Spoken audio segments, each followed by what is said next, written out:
Good morning to all of you. बच्चों, आज हम पढ़ेंगे हिंदी व्याकरण पाठ 12 विराम चिन्ह।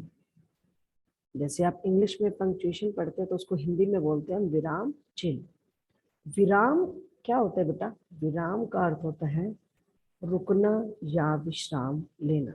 जैसे कई बार हम लोग लंबी यात्रा करते हैं। आज इस टाइम में क्या है, अब सब लोग जो है गाड़ी से, ट्रेन से या बाय एयर ट्रेवल करते हैं। पहले लोग क्या करते थे, पैदल यात्रा करते थे या बैलगाड़ी से जाते थे, तो उनको एक स्थान से दूसरे स्थान पर पहुंचने के लिए बहुत समय लगता था। तो रास्ते में ना सराय बने होते थे जहाँ पर रुक रुक कर वो विश्राम करते थे, रुकते थे। तो उसी से ही बना है हमारा विराम। विराम का अर्थ होता है रुकना या विश्राम लेना। इसका हम प्रयोग क्यों करते हैं बेटा? अपनी बात को स्पष्ट रूप से कहने के लिए हम विराम चिन्ह का प्रयोग करते हैं।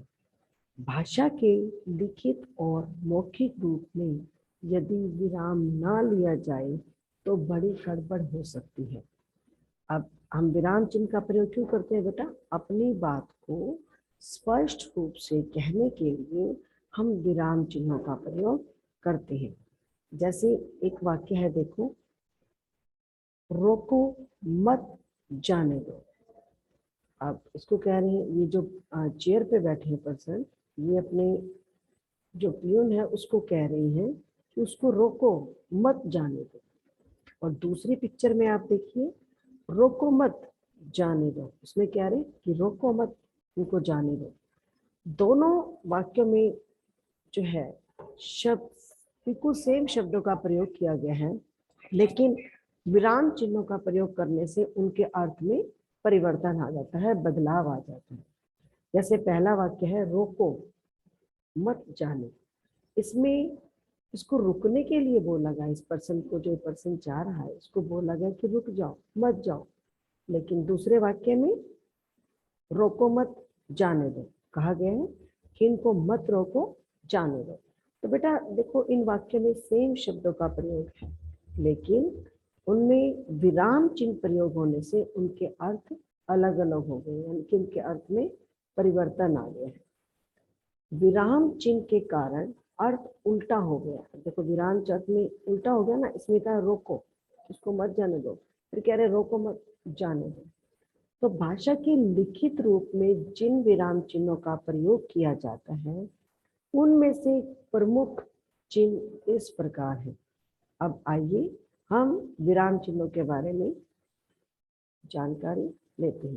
पहला हमारा फर्स्ट है पूर्ण विराम, जिसमें आप जिसको आप बोलते हैं फुल स्टॉप।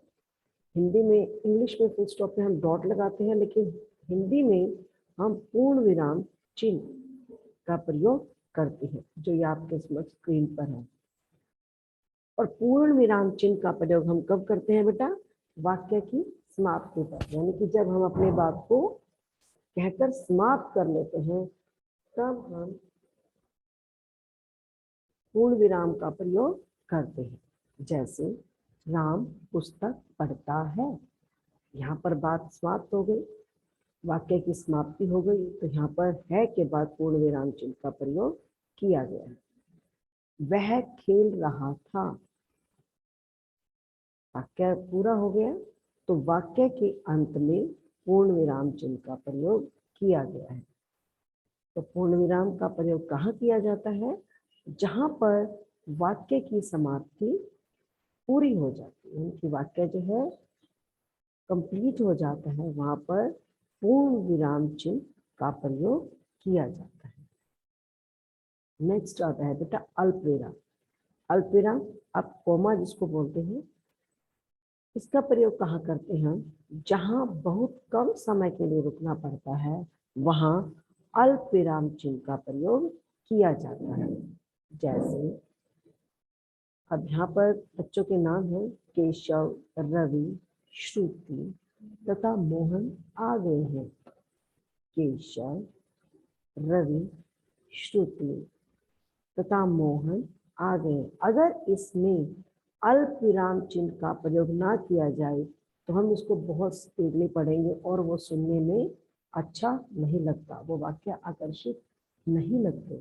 जैसे केशव, रवि, श्रुति तथा मोहन, अगर हम इसको ऐसे बोलते हैं बिना अल्प विराम चिन्ह का प्रयोग किए तो ये वाक्य सही रूप में नहीं समझा जाता और ना ही सुनने में अच्छा लगता है। तो वाक्य को सही रूप में लिखने के लिए हम अल्प विराम चिन्हों का प्रयोग करते हैं। जैसे आपसे किसी ने पूछा आप पास हो गए, आप बोलते हाँ मैं पास हो गया हूँ के बाद आपकी बात कंप्लीट हो गई। हाँ, हाँ के बाद आप रुके तो यहाँ पर अल्प विराम चिन्ह का प्रयोग हुआ।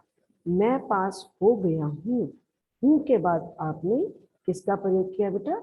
हमने प्रयोग किया पूर्ण विराम। ठीक है, क्योंकि हमारी बात समाप्त हो चुकी है, वाक्य समाप्त हो चुका है।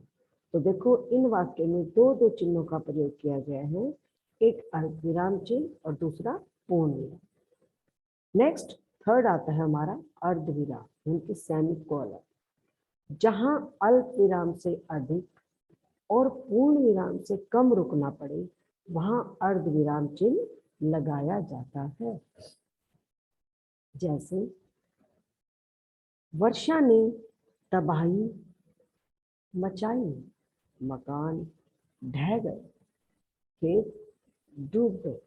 इसमें क्या होता है बेटा? अर्ध विराम का चिन्ह कहाँ लगाया जाता है? जहां पर अल्प विराम से अधिक और पूर्ण विराम से कम समय लगता है तो उसको हम बोलते हैं अर्ध विराम। अर्ध मतलब उन दोनों के बीच का, अल्प विराम और पूर्ण विराम के बीच का जो विराम होता है उसको हम बोलते हैं अर्ध विराम। ठीक है, वर्षा ने तबाही मचाई, मतलब किसी को एक्सप्लेन कर रहा है, बता रहा है। वर्षा मतलब बारिश, बारिश के आने से क्या हुआ कि तबाही मच गई, मचाई, मकान मकान ढह गए, मतलब मकान गिर गए, खेत डूब गए।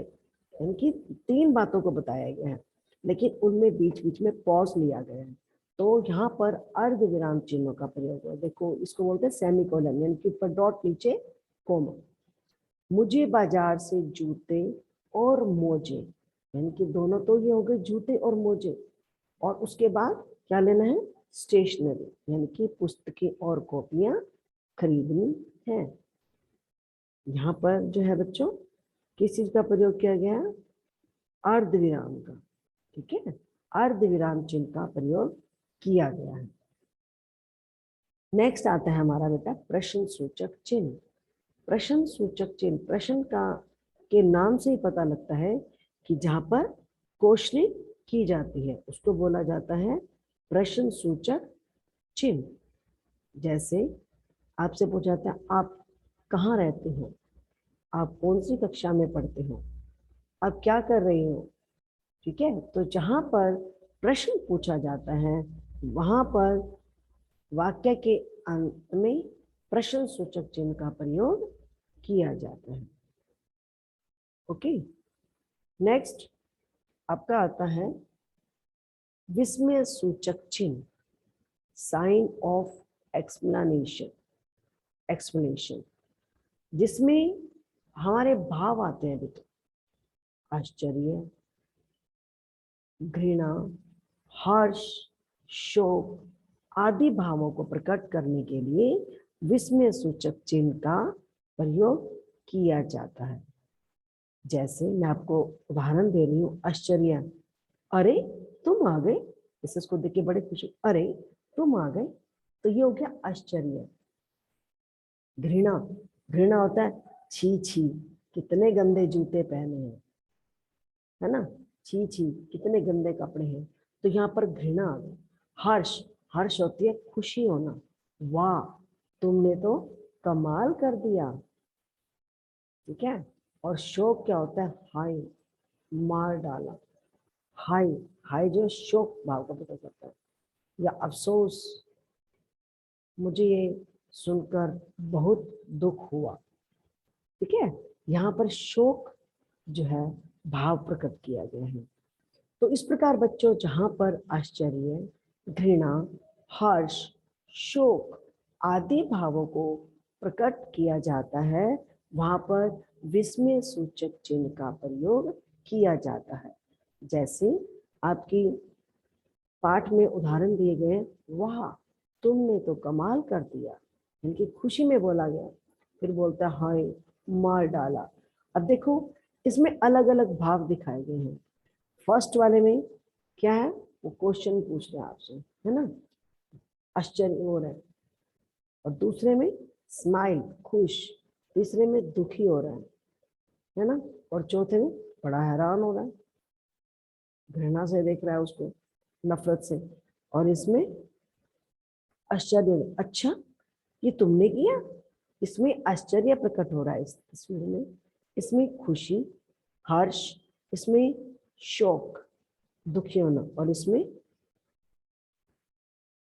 घृणा, तिरछी निगाह, अच्छा तुम भी ये कर सकते हो, जैसे कुछ भी घृणा के भाव प्रकट हो रहे हैं। मतलब 4 तरह के भाव हमें इस पिक्चर में दर्शाए गए हैं।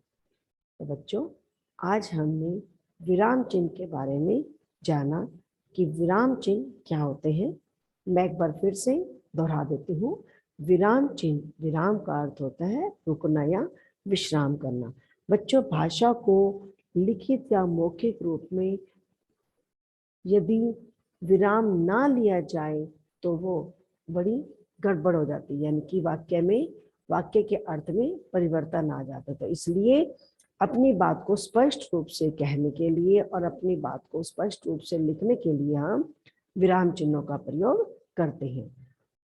पूर्ण विराम चिन्ह का प्रयोग वाक्य की समाप्ति पर किया जाता है, यानी कि जब हम अपनी बात को कह लेते हैं, कंप्लीट कर लेते हैं, तो वहां पर हम पूर्ण विराम चिन्ह का प्रयोग करते हैं। नेक्स्ट आपका आता है बेटा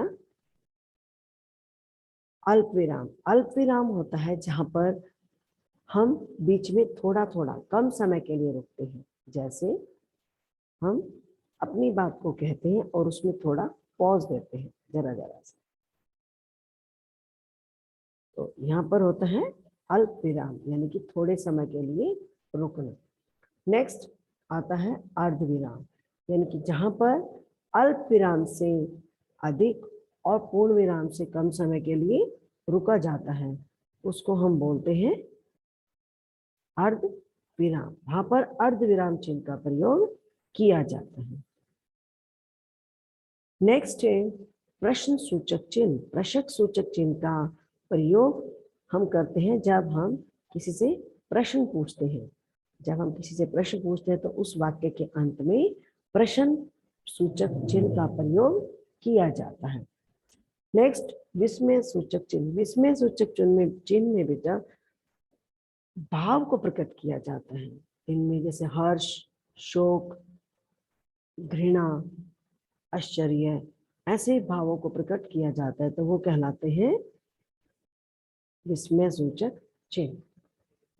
तो आई होप कि आपको ये लेसन समझ में आ गया हो।